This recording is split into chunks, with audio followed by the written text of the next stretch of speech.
اب اچانک سے سرد لہجے میں ہونے والی گرج نے اسے واپس خیالی دنیا سے جگایا تو وہ اپنے وجود کو کسی کے بازوؤں کے حصار میں قید دیکھ کر ٹھٹکی اور صورت سے سیدھی کھڑی ہو گئی۔ ارے مسٹر، تمیز سے آپ بات کریں۔ ایک تو بھرے بازار میں ٹکرائے آپ ہیں مجھ سے اور اوپر سے ڈانٹ بھی مجھے ہی رہے ہیں۔ رمشا پٹاخ سے بولی تو عاشر نے کوٹ کو اپنے ہاتھوں سے جھاڑتے ہوئے اس کی جانب تلخ نظروں سے دیکھا اور پھر قدرے بدلحاظی سے بولا، اوہ مس پٹاخا، اپنی آنکھوں کا علاج کرواؤ جا کر۔ ایک تو جان بوجھ کر مجھ سے ٹکرائی ہو اور اوپر سے مجھ پر ہی چیخ چلا رہی ہو تم۔ انگشتِ شہادت دکھاتے ہوئے وہ قدرے تلخ انداز میں بولا۔ تو رمشا بھی کسی سے کم نہیں تھی۔ شاپنگ بیگز زمین پر زور سے پٹکے اور کلائی کی آستین اوپر چڑھاتے ہوئے باقاعدہ لڑنے کے انداز میں آگے کی جانب بڑھی۔ اس سے پہلے کہ وہ کچھ بولتی اور مزید تماشا لگاتی، مرجان نے چادر کا پلو منہ کے آگے صحیح سے کیا کہ سوائے اس کی آنکھوں کے کچھ بھی نظر نہیں آ رہا تھا۔ وہ گھبرائی سی بولی، اوکے، میں سوری کرتی ہوں بھائی، غلطی رمشا کی ہی تھی۔ ایک تو وہ بے دھیانی میں آپ سے ٹکرائی اور دوسرا واویلا بھی مچا رہی ہے۔ مرجان کی بات سن کر رمشا تو گویا آگ بگولا ہی ہو گئی اور توپوں کا رخ مرجان کی طرف کرنے ہی والی تھی کہ عاشر کی بات نے اسے مزید تپا دیا۔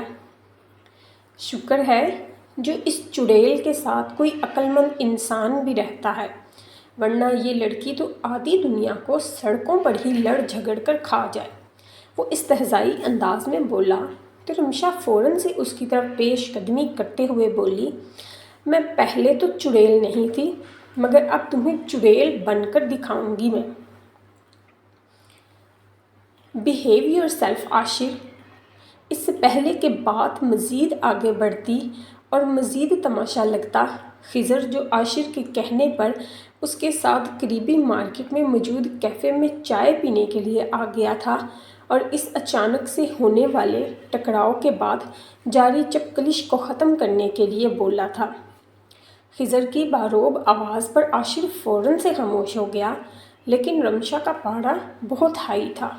اس سے پہلے کہ وہ مزید کچھ الٹا سیدھا بولتی، مرجان نے بات ختم کرتے ہوئے ایک بار پھر ایکسکیوز کیا۔ سوری بھائی، آپ پلیز اسے معاف کر دیں، یہ بچی ہے اور فضول میں ایسی حرکتیں کرتی ہے، پلیز آپ اس کو معاف کر دیں۔ وہ گھبرائی سی معصومانہ انداز کے ساتھ اپنی بلوری آنکھوں میں امڑتے ڈر کے بادلوں کے ساتھ سجائے التجائیہ انداز میں بولی۔ تو خضر اس کی بلوری آنکھوں کے سحر میں کہیں کھو سا گیا اور اس نازک گڑیا کے سراپے کو سر سے پاؤں تک باغور دیکھنے لگا، لیکن پھر اچانک سے ہی اس نے اپنی نظریں جھکا لیں اور عاشر کا ہاتھ پکڑا اور سنجیدہ انداز میں بولتا ہوا صورت سے وہاں سے چلا گیا۔ اٹس اوکے، کوئی بات نہیں۔ خضر عاشر کو لیے وہاں سے جا رہا تھا۔ عاشر اس کے قدموں کے ساتھ قدم ملا کر چل تو رہا تھا، مگر اس کے چہرے کا رخ پیچھے ہی تھا، جبکہ دوسری جانب رمشا کا پارا بہت ہائی تھا اور وہ اس بات کی پرواہ کیے بغیر کہ اس وقت وہ دونوں بازار میں موجود ہیں اور ارد گرد موجود سب لوگ انہی کی طرف دیکھ رہے تھے، رمشا نان سٹاپ بولے جا رہی تھی، بندر کہیں کا، ہاتھ تو لگے میرے، کچا کھا جاؤں گی میں اس کو۔ وہ منہ میں بڑبڑائے جا رہی تھی اور مرجان جو کچھ لمحے خشک سانسوں کے ساتھ کھڑی تھی، اب اس کی باتیں سن کر دھیمے سے مسکرا رہی تھی۔ اب چلو گھر چلتے ہیں، اس سے پہلے کہ تم اسی غصے میں کسی دوسرے بندر سے ٹکرا جاؤ۔ مرجان کی بات سن کر پہلے تو اس نے اس کی طرف گھور کر دیکھا، لیکن پھر مرجان کا مسکراتا چہرہ دیکھ کر وہ بھی کھلکھلا کر ہنسنے لگی۔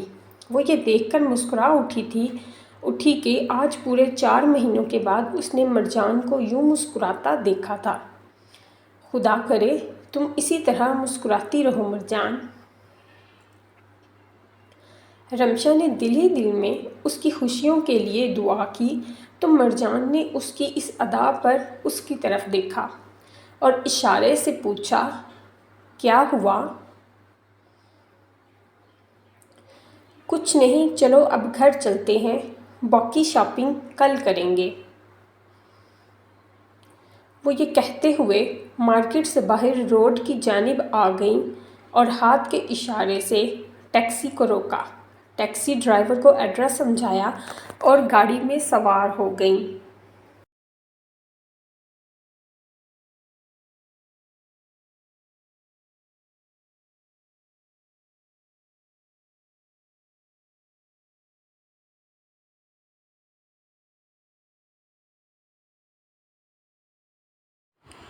فضول میں اتنا اچھا موڈ تھا میرا اور سارا کا سارا خراب کر دیا ہے اس حسین چڑیل نے۔ عاشر نے زور سے میز پر ہاتھ مارا اور غصے سے بولا تو خضر نے فوراً سے پہلے اس کا جملہ پکڑ لیا۔ کیا مطلب ہے تمہارا حسین چڑیل؟ خضر نے استفہامیہ انداز میں سنجیدگی سے کہا تو عاشر نے نظریں اٹھا کر اس کی طرف دیکھا جو جوس کا سپ لیتے ہوئے سنجیدہ انداز میں اسی کی طرف دیکھ رہا تھا۔ ہاں تو اس میں جھوٹ کیا ہے؟ میں سچ ہی تو کہہ رہا ہوں۔ چڑیل ضرور تھی مگر بلا کی حسین بھی تھی۔ یہ حرکتیں تجھے ہی مبارک ہوں، عاشر نے ٹھنڈی آہ بھرتے ہوئے کہا تو اس کے انداز نے خضر کو چونکا دیا۔ وہ جانتا تھا کہ عاشر کی عادت ہے ہر لڑکی کے ساتھ فلرٹ کرنے کی، تو اسے اب ایک نیا چہرہ مل گیا تھا فلرٹ کرنے کے لیے۔ او بھائی شرم کر، بازار میں ایک لڑکی سے ٹکرا گیا ہے اور اوپر سے اسے چڑیل کہہ کر مارکیٹ میں تماشا بنایا، اور اگر میں نہ ہوتا تو اس وقت وہ چڑیل تمہاری بوٹیاں نوچ کر کھا چکی ہوتی۔ وہ استہزائیہ انداز میں ساری حقیقت بیان کر رہا تھا اور ساتھ ہی ساتھ دھیمے سے مسکرا بھی رہا تھا۔ لیکن خضر یار، ہے بڑی کمال کی چیز تھی وہ، بازوؤں میں تھی تو دل کیا ادھر ہی رکھ لوں، لیکن یہ بھی سچ ہے بڑی پٹاخہ چیز تھی۔ 2 منٹ بھی نہ رہی اور پھل جھڑی کی طرح جل کر راکھ ہو گئی۔ عاشر حسرتوں کے دیپ تلے ٹھنڈی آہیں بھرتے ہوئے بول رہا تھا، جبکہ خضر وہ اس کے اس انداز پر اور فضول باتوں پر صرف مسکرا رہا تھا۔ ویسے ایک بات ہے، تو بھی اس معصوم گھبرائی بلی کو دیکھ رہا تھا، مسلسل جو چادر میں خود کو لپیٹے سہمی سی کھڑی تھی۔ اوہ شٹ اپ، یہ لڑکیاں دیکھنا تیرا مشغلہ ہے، میرا نہیں ہے، اور ویسے بھی مجھے عورت ذات میں کبھی کوئی انٹرسٹ نہیں رہا۔ یہ بچکانہ حرکتیں تجھے ہی مبارک ہوں۔ خضر نے چڑھ کر سنجیدگی کے ساتھ اس کی کہی ہوئی بات پر چوٹ کی تو عاشر بھی مسکرانے لگا۔ اب تو بھلا 100 بار چوری پکڑے جانے پر انکار کیوں نہ کرے، میں نے جو دیکھنا تھا وہ دیکھ لیا۔ عاشر نے جوس کا سپ لیا اور شریرانہ انداز میں خضر کی طرف دیکھنے لگا۔ او شٹ اپ، خضر غصے سے بولا، اب جلدی سے یہ جوس ختم کر، مجھے آفس بھی جانا ہے، کچھ ضروری کام ہے۔ وہ سرعت سے بولا، تجھے آفس میں کون سے ضروری کام ہیں، جبکہ سب لوگ اب گھر جانے کی تیاریاں کر رہے ہیں؟ عاشر نے متجسس نظروں سے اس کی طرف دیکھا تو خضر اس کی بات سن کر مسکرانے لگا۔ عاشر یار، وہ ڈیلیگیشن اور پروجیکٹ پر ایک بار پھر نظر مارنے کی ضرورت ہے، اس لیے سوچا کچھ دیر آفس میں رک کر ساری فائلز اور ڈیٹیلز چیک کر لوں تاکہ کل صبح کی میٹنگ میں کچھ بھی لوز پوائنٹ نہ رہے اور ہماری میٹنگ کامیاب رہے۔ او آئی سی، میں سمجھا کہ شاید ہم سب کو گھر بھیج کر تو ڈیٹ مارنے کے چکروں میں ہے۔ عاشر کھلکھلا کر ہنسا تو خضر بھی اس کی بات سن کر ہنسنے لگا۔ پھر وہ دونوں جوس کو انجوائے کرتے ہوئے آفس سے متعلقہ کام اور میٹنگز میں ہونے والے پوائنٹس کو ڈسکس کرنے لگا، لیکن کہیں نہ کہیں خضر کا دھیان ان بلوری آنکھوں میں گم تھا، وہ نہ چاہتے ہوئے بھی ان آنکھوں کے حصار میں کہیں کھو سا گیا تھا۔